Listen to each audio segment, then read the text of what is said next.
MyG presence ലക്ഷ്യ Covid പോരാളികളുടെ സംസ്ഥാന സമ്മേളനം. ഇനി അടുത്ത വരാൻ പോകുന്ന പോരാളി നമ്മൾ പറഞ്ഞാൽ തീരില്ല. അതായത് കോവിഡ് പോരാളി എന്ന് പറഞ്ഞു കഴിഞ്ഞാൽ നമ്മൾ ഇവിടെ നിന്ന് വെറുതെ ഡെഫിനിഷൻ കൊടുക്കാൻ പറ്റും. അതെ, നമുക്ക് വീഡിയോ പ്രൊഫൈൽ തന്നെ കാണാം. നമുക്ക് നരസിംഹത്തിലൊക്കെ പറയുന്ന പോലെ 60% വൈകല്യമുള്ള ഭിന്നശേഷിക്കാരിയായ പണ്ടു സിന്ധു തൃശൂർ ജില്ലയിലെ പഞ്ചായത്ത് ഡിപ്പാർട്ട്മെന്റിൽ പെർഫോമൻസ് ഓഡിറ്റ് സൂപ്പർവൈസറായി സേവനമനുഷ്ഠിക്കുകയാണ്. ഇതിനോടകം നിരവധി പുരസ്കാരങ്ങളും സിന്ധുവിനെ തേടിയെത്തിയിട്ടുണ്ട്. കോവിഡ് എൻഫോഴ്സ്മെന്റ് ഓഫ് COVID-19 പ്രോട്ടോകോളിന്റെ ഭാഗമായി COVID-19 വൈറസ് ബാധ, സമൂഹവ്യാപനം എന്നിവ തടയുന്നതിലേക്കായി ഭിന്നശേഷിക്കാരായ ജീവനക്കാരെ അവരുടെ ശാരീരിക വെല്ലുവിളികൾ കണക്കിലെടുത്ത് COVID-19 പ്രതിരോധ പ്രവർത്തനങ്ങളിൽ നിന്ന് മാറ്റി നിർത്തിയപ്പോഴും പ്രത്യേക അഭ്യർത്ഥന മാനിച്ച് കോവിഡ് പ്രതിരോധ പ്രവർത്തനങ്ങളിൽ സജീവ സാന്നിധ്യമായി മാറാൻ സിന്ധുവിന് സാധിച്ചിട്ടുണ്ട്.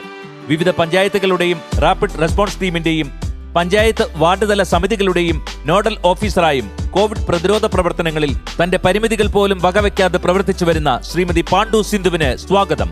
പോരാട്ട വീര്യം ചോർന്നു പോകാത്ത പോരാളികളുടെ സംഗമവേദിയിലേക്ക്. തീർച്ചയായിട്ടും ഈ സംസ്ഥാന സമ്മേളന വേദിയിലേക്ക് നമുക്ക് വെൽക്കം ചെയ്യാം പാണ്ഡു സിന്ധു.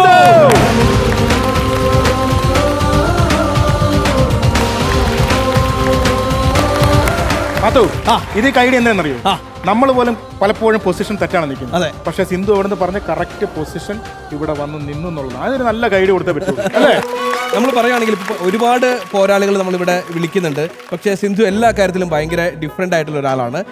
സ്വാഭാവികമായിട്ടും ഈ പെട്ടെന്ന് ഇങ്ങനൊരു പോരാട്ട വേദി അല്ലെങ്കിൽ ഇങ്ങനെ പോരാളികളുടെ ഒരു സംസ്ഥാന സമ്മേളനത്തിലേക്ക് വരുമ്പോൾ എന്താണ് സിന്ധുവിന് പറയാനുള്ളത്?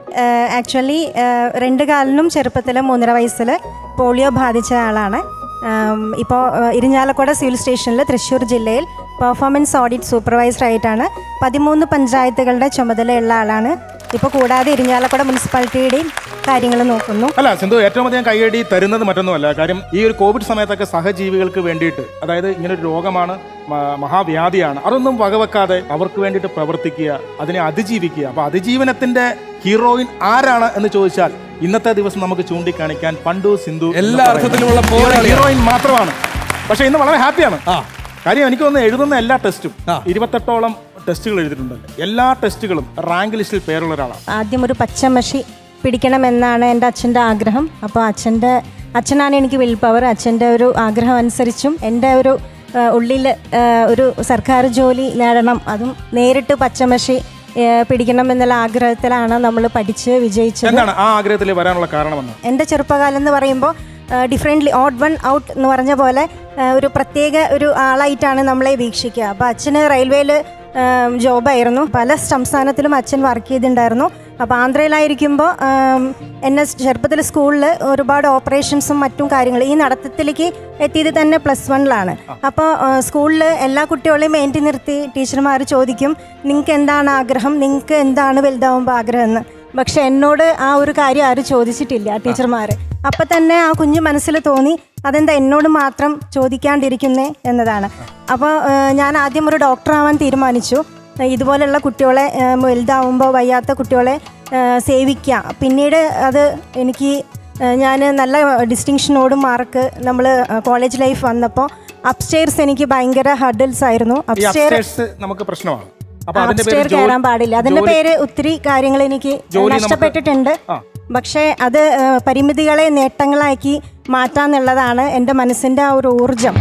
Don't die before our death എന്നല്ല പറയുന്നത്. കോവിഡിന്റെ സമയത്ത് എന്തൊക്കെയായിരുന്നു പ്രധാനപ്പെട്ട പ്രവർത്തനങ്ങൾ സിന്ധുവിന്റെ? ഇപ്പോൾ കോവിഡ് സമയത്ത് പ്രത്യേകിച്ച് നമുക്ക് differently abled persons, employees exempted ആണ്, വൾണറബിൾ കാറ്റഗറീസ്.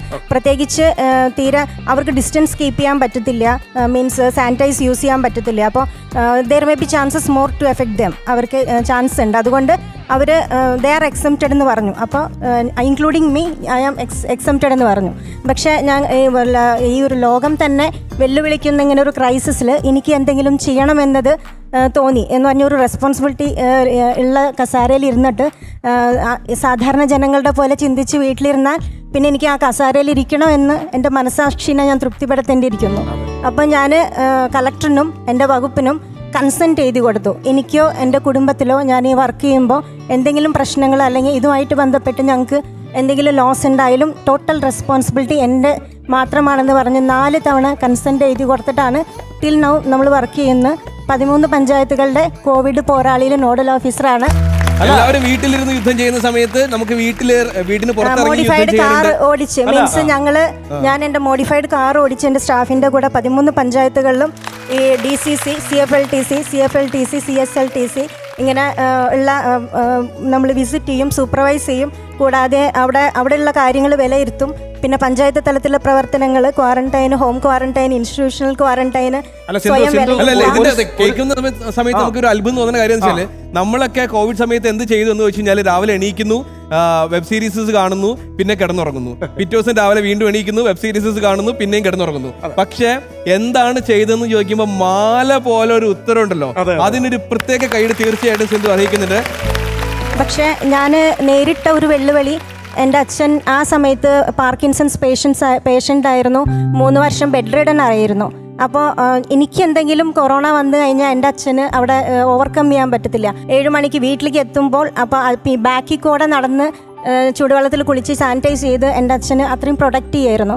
പക്ഷേ നവംബർ 28-ന് എങ്ങനെയാ, എന്നിലൂടെ അല്ല, പക്ഷേ എങ്ങനെയോ ആ മഹാമാരി ഞങ്ങളുടെ വീട്ടിലേക്ക് കടന്നു വന്നു. എൻ്റെ അച്ഛന് SARS, severe acute respiratory syndrome ആണല്ലോ. ഇത് അമൃത ഹോസ്പിറ്റലിൽ പോയി എൻ്റെ അച്ഛന് എനിക്ക് എന്നേക്കുമായി കൊറോണ മുഖാന്തരം നഷ്ടപ്പെട്ടു. വലിയൊരു ഗ്രേറ്റ് ലോസാണ് എൻ്റെ അച്ഛനെ എനിക്ക് നഷ്ടപ്പെട്ടത്. പക്ഷെ എൻ്റെ അച്ഛൻ പറയും, കർമ്മമേഖലയിൽ മുന്നോട്ട് തന്നെ പോകണം, ഒന്നും വിട്ടുകൊടുക്കരുത്, ഒരു തരത്തിലുള്ള സൗകര്യം എടുക്കരുത് സർക്കാരിൽ നിന്ന്. നമുക്ക് സ്വയം മനസ്സുകൊണ്ട് അച്ചീവ് ചെയ്യാം, അസാധ്യമായതൊന്നുമില്ല എന്ന് പറയാം. രാജാൻ ഈ സമയത്ത് ഇതിനെ അതിജീവിച്ച് വന്ന ഒരാളാണ്. അല്ല, ഞാൻ ആലോചിക്കുന്ന ഒരു ശാസ്ത്രമുണ്ട്, ഒരുപാട് ശാസ്ത്രമുണ്ട്. അതിലൊന്നാണ് ഈ ചോറ് വെന്തോന്ന് അറിയാൻ ഒരു വിധിക്ക് നോക്കിയാൽ മതി എന്ന് പറയും. അതിനകത്തുള്ള മൊത്തം എടുത്ത് വെക്കേണ്ട കാര്യമില്ല.